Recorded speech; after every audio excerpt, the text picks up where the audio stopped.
Hello everyone. Are we all ready to snuggle down and listen to a story together? Let's begin.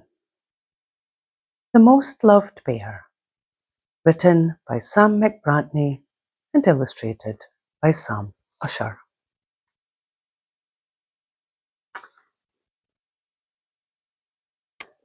"50 years ago, or maybe 60 years ago, a little girl called Mary Rose bought a teddy bear with the sixpences she had saved in her money box.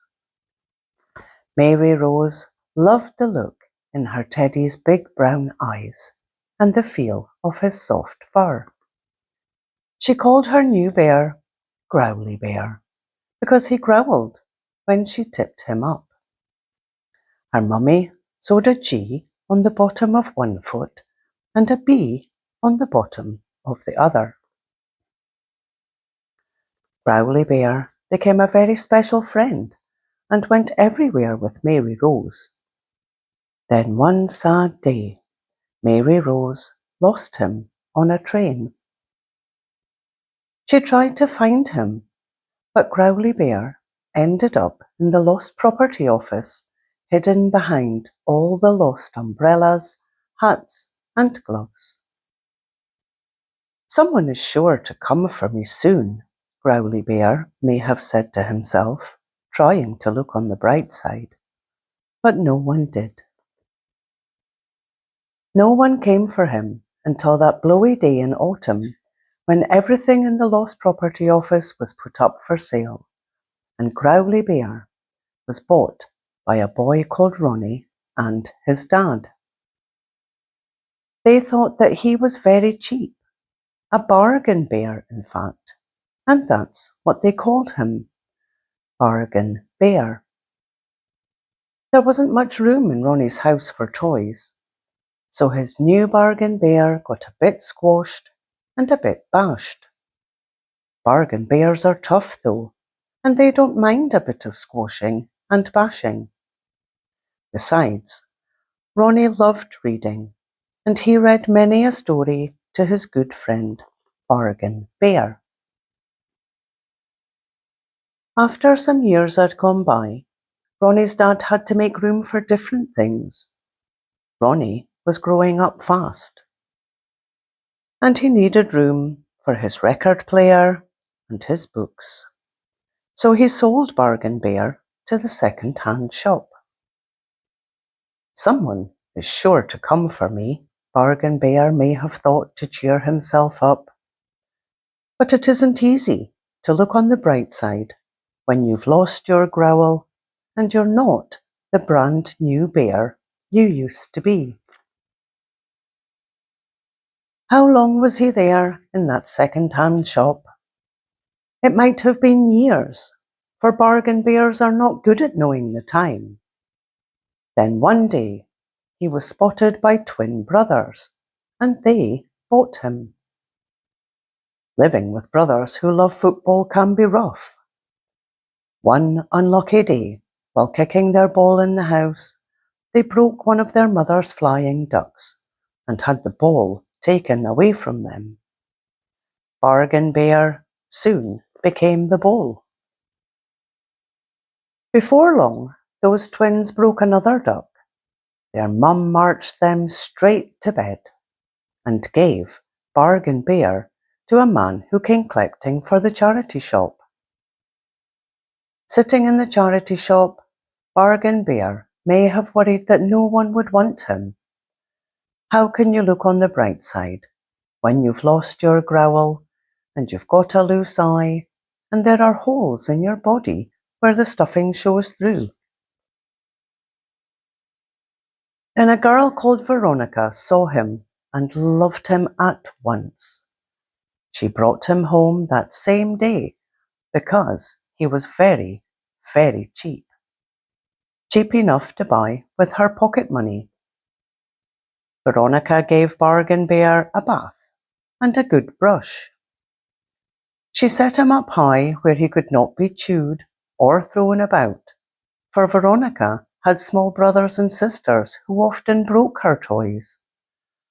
Then When night time came, Veronica would lift down her bargain bear for a cuddle.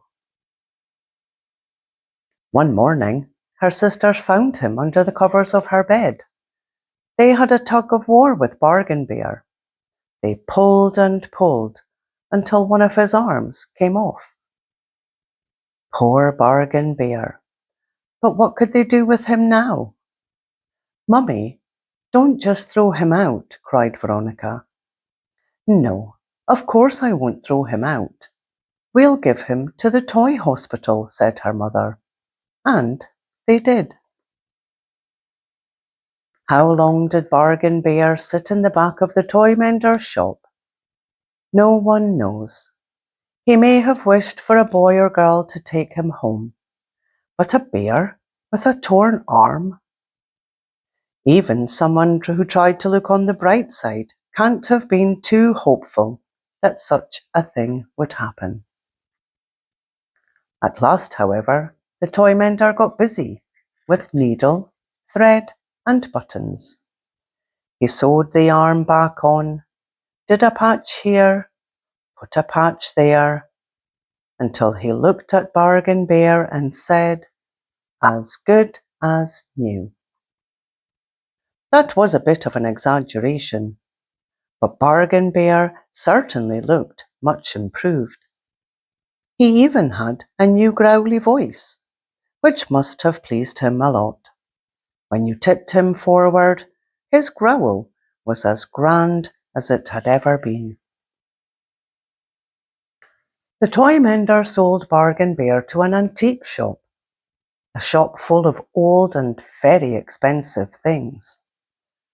Bargain Bear may have wondered who would buy him, for this was not the sort of shop that children usually came into. But then came the week before Christmas.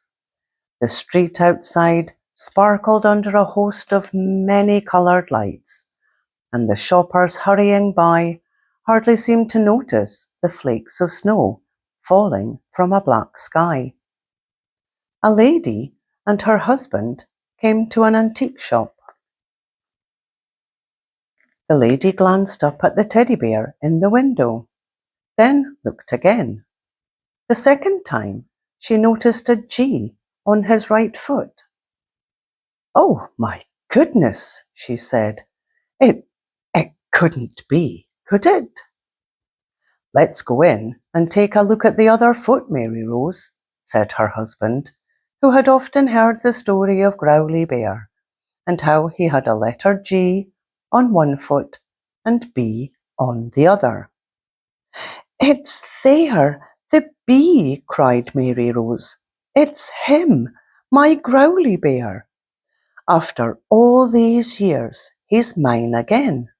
I wonder where he's been. Isn't this a fine thing?" It was a very fine thing. Mary Rose paid £100 to the shopkeeper and took her Growly Bear home. "This time I'm not going to lose you," she told him. And she didn't. He still lives with Mary Rose, and I should think he's pleased, don't you? After all, it's not so hard to look on the bright side when someone loves you as much as that. The end. Such a lovely story.